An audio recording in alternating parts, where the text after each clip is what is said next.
السلام علیکم ناظرین، آج میں آپ کو بتانے جا رہی ہوں رات 10 بجے شاہ صاحب کی قبر تیار ہو چکی تھی، مگر اس کے اگلوتے بیٹے کی خواہش تھی کہ باپ کے جنازے کو کاندھا دوں گا۔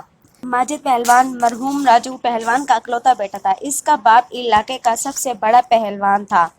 ضلع بھر میں اس کے مقابلے کا کوئی دوسرا پہلوان نہ تھا۔ ماجد کی شکل و صورت اور جسم کی بناوٹ کے لحاظ سے ہو بہو اپنے باپ پر ہی گیا تھا، لیکن دم اور جوانی پر بہت غرور تھا۔ گاؤں کے بزرگوں نے اسے یہ بات سمجھائی کہ بیٹا، یہ طاقت اور انسان صحت اللہ کی دین ہے، یہ بھی اسی رزق کا حصہ ہے جو خدا اپنے بندوں کو دے کر آزماتا ہے۔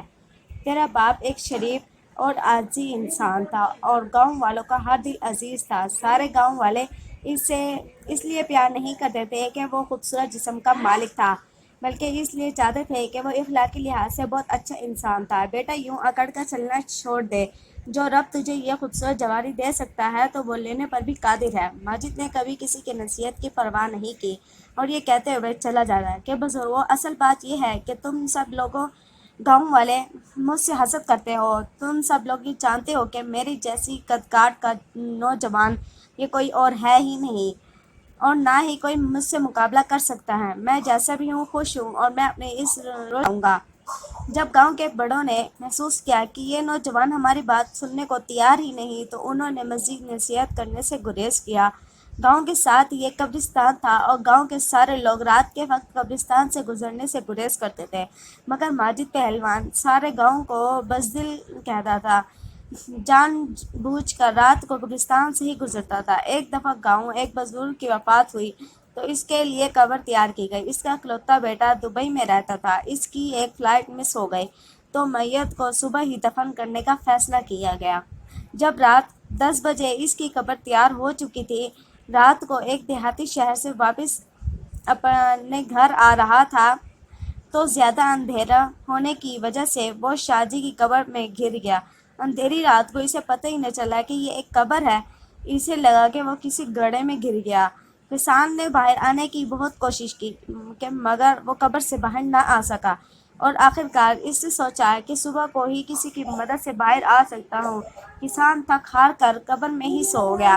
اتفاق سے ماجد پہلوان کا بھی وہیں سے گزر ہوا اور وہ بھی اسی قبر میں گر گیا جہاں کچھ دیر پہلے کسان گرا تھا۔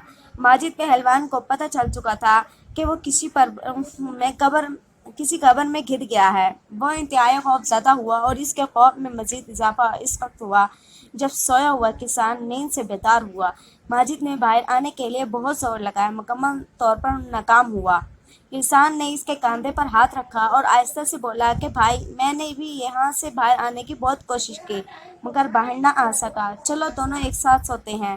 ماجد کو اس اندھیرے میں یہی محسوس ہوا کہ کوئی مردہ قبر میں بول رہا ہے۔ اس نے خوف کے مارے ایک زوردار چیخ ماری اور ہارٹ فیل ہونے کی وجہ سے ادھر ہی مر گیا۔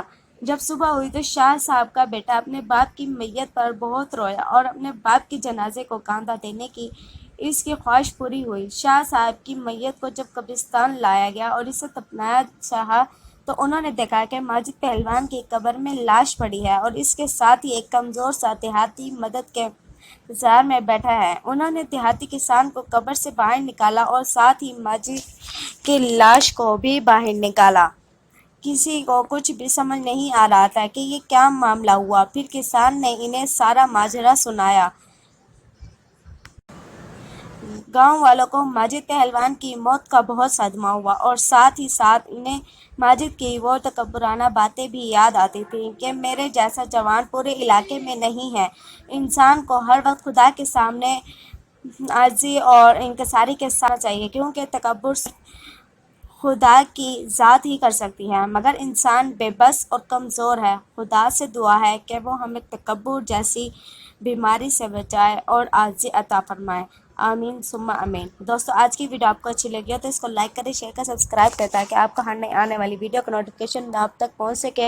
اپنے کمنٹس میں رائے ضرور دیجیے گا۔ Thanks for watching. اللہ حافظ۔